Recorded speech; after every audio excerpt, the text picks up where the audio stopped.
அன்னைக்கு ஆசை சீரியலோட ப்ரிடிக்ஷன்ஸ் பார்க்கலாம். ரோஹிணி சிந்தாமணிய பாக்கணும்னு சொல்லிட்டு போன்ல பேசிக்கிட்டே சிந்தாமணிய பாக்குறதுக்காக போய்கிட்டு இருக்காங்க. அப்பன்னு பார்த்து தினேஷ் வழிய வந்து ரோஹிணிய வழி மறிக்கிறான். ரோஹிணி தினேஷ பாக்காம போன்ல பேசிக்கிட்டே போய்கிட்டே இருக்கும்போது தினேஷ் பே அப்படின்னு பயமுறுத்துறான்.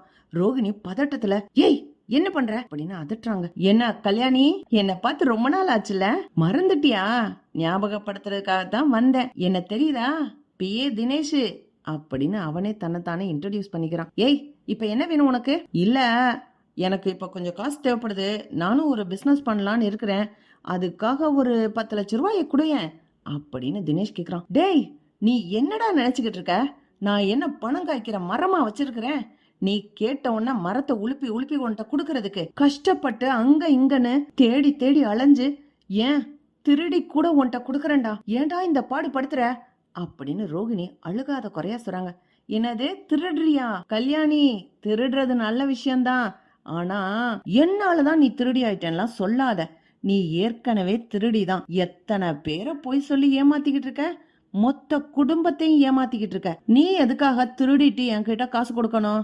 நேர்மையான ஆளா இருந்தா போய் உன் மாமியார் கிட்ட சொல்லு, உன் பேரை சொல்லிப்பாரு, அப்புறம் தெரியும் உன்னோட மரியாதை என்னன்னு. இத சொல்றதுக்கு உனக்கு பயம் இருக்குல்ல, அது வரைக்கும் நீ எனக்கு காசு கொடுத்து தான் ஆகணும். இல்லன்னு வை, உன்னோட ரகசியங்கள் எல்லாத்தையும் உங்க வீட்டுல வச்சு அப்படியே தண்டோரா போட்டுருவேன். எனக்கு அதனால எந்த லாபமும் கிடையாது. ஆனா நீ மாட்டிக்கிட்டு முழிப்ப, வீட்ல இருந்து வெளியில துரத்திடுவாங்க. இதெல்லாம் உனக்கு ஞாபகம் இருக்கும்னு நினைக்கிறேன் கல்யாணி. இல்ல ரோஹிணி அப்படின்னு தினேஷ் சொல்றான். இப்ப என்ன வேணும் உனக்கு? 10 லட்சம்லாம் என்னால கொடுக்க முடியாது. சரி குறைஞ்சது 5 லட்சம் கொடு, எனக்கு 2 வாரத்துக்குள்ள பணம் வேணும். நான் புதுசா ஒரு கடையை பார்த்திருக்கேன், அதுல ஒரு பிசினஸ் பண்ண போறேன், பணம் வேணும். இப்பதானடா 2 லட்சம் ரூபாய் கொடுத்தேன், அதுக்குள்ள பணம் கேக்குற? அதெல்லாம் எப்பயோ செலவாயிடுச்சு. எனக்கு பணம் வேணும் ரோகிணி, எனக்கு பணம் தேவைப்படும் போதெல்லாம் நான் உன்னை வந்து பாப்பேன், நீ கொடுத்துதான் ஆகணும் அப்படின்னு தினேஷ் சொல்லிட்டு போறான். இதெல்லாம் போன்ல ஒட்டு கேட்டுட்டு இருக்காங்க சிந்தாமணி. யாரா இது? ரோஹிணிய பார்த்து கல்யாணின்னு கூப்பிடுறான், மிரட்டி பணம் கேக்குறான். ரோஹிணியோட குரல் தான் கேட்டுச்சு. இந்த புள்ள அப்படின்னா டபுள் கேம் ஆடுறா போல இருக்கு. போனை நம்ம கட் பண்ணிடுவோம், நாம கேட்டா மாதிரி எதையும் காமிச்சுக்கிற வேண்டாம். நம்மளுக்கும் ஒரு நல்ல பாயிண்ட் கிடைச்சிருக்கே, இவளை வச்சு மிரட்டியே மீனா பிடிக்கிற ஆர்டர் எல்லாம் நாம வாங்கலாம். அதுவும் போக நம்மளுக்கும் பணம் தேவைப்படும் போதெல்லாம் இவகிட்ட இருந்து வாங்கிக்கலாம் போல இருக்கே. விஜயா ஏற்கனவே சொல்லும் இவ மலேசியான்னு சொல்லி சொன்னான்னு, அப்புறம் பொய் சொன்னான்னு சொல்லுச்சு. இவ சரியான ஆள் தான் போல இருக்கே அப்படின்னு யோசிக்கிற சிந்தாமணி ரோஹிணிய மீட் பண்ணணும்னு கூப்பிடுறாங்க. ரோஹிணி போய் நின்ன உடனே, என்னம்மா உன் உண்மையான கதை தான் என்ன? யாருமா அந்த தினேஷ் உன்னை மிரட்டுறவன்?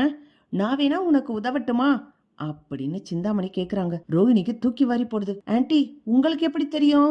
என்னம்மா ரோஹிணி, அன்னைக்கு போன்ல பேசிக்கிட்டு இருக்கும் போதே நீ பாதியில பேசல, அதுக்கப்புறம் உன்கிட்ட பேசின அந்த தினேஷோட குரல் கேட்டுச்சு, அப்படின்னா உன் பேரு கூட உண்மையானது கிடையாதா? இன்னும் எத்தனை ரகசியத்தை மறைச்சு வச்சிருக்கிற? நானே பரவாயில்ல, சும்மா உருட்டி மிரட்டி தான் காசு சம்பாதிக்கிறேன், ரவுடித்தனம் பண்ணிக்கிட்டு. ஆனா நீ ஒரு குடும்பத்துக்குள்ள இருந்துகிட்டு உன் மாமியாரையும் சமாளிச்சு அந்த குடும்பத்திலே வாழ்ற, இவ்வளவு போய் சொல்லி இருக்கிற, ஒன்ன கூட அவங்க கண்டுபிடிக்கல அப்படின்னு சிந்தாமணி கேக்குறாங்க. ரோஹிணி ஐயோ இவகிட்ட மாட்டிக்கிட்டமா, எல்லா விஷயமும் தெரிஞ்சிருச்சு. தினேஷ என் ஆளுங்கெல்லாம் அடிச்சு தூக்கிட்டு வந்துட்டாங்க, எல்லாத்தையும் உளறிட்டான். தினேஷ நான் பாத்துக்கிறேன், நீ ஏன் கவலைப்படுற? ஆமா உன் உண்மையான பேர் தான் என்ன அப்படின்னு சிந்தாமணி கேக்குறாங்க. ரோஹிணி அப்படியே நிக்கிறாங்க. கல்யாணி நீ சொல்லு, தினேஷ் தான் எல்லா விஷயத்தையும் சொல்லிவிட்டானே அப்படின்னு சிந்தாமணி கேக்கும்போது, அப்படியா கிருஷ் பத்தி சொல்லிட்டானா? ஆமா சொல்லிட்டான், கிருஷ்ஷ வச்சு மிரட்டித்தானாம்ல உன்கிட்ட பணம் வாங்குறான், அவனை பத்திய விவரம் என்ன அப்படின்னு சிந்தாமணி கேக்குறாங்க. சிந்தாமணி எதுவுமே தெரிஞ்சுக்கிறாம ரோஹிணி வாயாலே எல்லாத்தையும் தெரிஞ்சுக்கிறோன்னு நினைச்சு ரோஹிணி கிட்ட பேச்சு கொடுத்து போட்டு வாங்குறாங்க. ரோஹிணி சுதாரிச்சுக்கிட்டு, இல்ல ஆண்டி அவ்வளவுதான், எனக்கு ஏதாவது பிரச்சனை வந்தா நான் சொல்றேன், இந்த தினேஷ மட்டும் கொஞ்சம் தட்டி வைக்கணும், அவன் ரொம்ப என்ன மிரட்டுறான் அப்படின்னு ரோஹிணி கேக்குறாங்க. அது ஒன்றும் பெரிய விஷயம் இல்லம்மா, அவனுக்கு 10 லட்சம் கொடுக்கறேன், நீல என்கிட்ட 5 லட்சம் கொடு, நான் ஈஸியா வேலையை முடிச்சுடுறேன் அப்படின்னு சிந்தாமணி ரோஹிணி கிட்ட பணம் கேக்குறாங்க. ஐயோ அப்படின்னு தலையில கைய வச்சுக்கிட்டு நடு ரோட்ல உட்கார்றாங்க. என்னம்மா இதுக்கே பயந்துட்ட?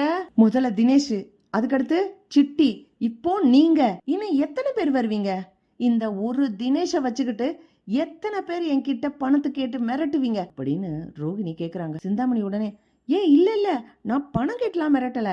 நீ என்ன அப்படி நினைச்சிட்ட? அந்த தினேஷ ஒரேடியா செட்டில் பண்ணணும் அப்படின்னா பணம் தேவைப்படும்ல, அதுக்கு தான் கேட்டேன். முடியும்னா செய்யு, இல்லைன்னா நான் அவனை அப்படியே விட்டுடுறேன். அவன் அப்புறம் உன் மாமியார்ட்ட போய் எல்லா விஷயத்தையும் சொல்லிவிடுவான் அப்படின்னு சிந்தாமணி ரோஹிணிய மிரட்ட ஆரம்பிக்கிறாங்க. வேற வழியே கிடையாது. ரோஹிணி சிந்தாமணிக்காக பணத்தை கொடுத்தாகணும். சிந்தாமணிக்கு பணம் கொடுக்கறதுக்காக இனி என்னடா பண்றதுன்னு யோசிக்கிற ரோஹிணி மீனா சேர்த்து வச்சிருக்க உண்டியல் பணத்தை திருடணும். உண்டியல்ல இருந்து பணம் காணாம போச்சுன்னா மீனாவும் முத்துவும் சேர்ந்து கண்டிப்பா திருடினது யாருன்னு கண்டுபிடிச்சிருவாங்க. ரோஹிணி இந்த இடத்துல மாட்டும் போது ஷோரூம்ல லாக்கர்ல இருந்து 3 லட்சம் ரூபாய் திருடினதும் ரோஹிணி தான் அப்படிங்கறதையும் முத்து யூகத்தாலே கண்டுபிடிச்சிருவான். வசமா ரோஹிணி மாட்டிட்டாங்க. இனி அவங்களால தப்பிக்கவே முடியாது. இப்படி போனா நல்லா இருக்கும். பார்க்கலாம் ஃப்ரெண்ட்ஸ். லைக் பண்ணுங்க, ஷேர் பண்ணுங்க, கமெண்ட் பண்ணுங்க. Thank you friends.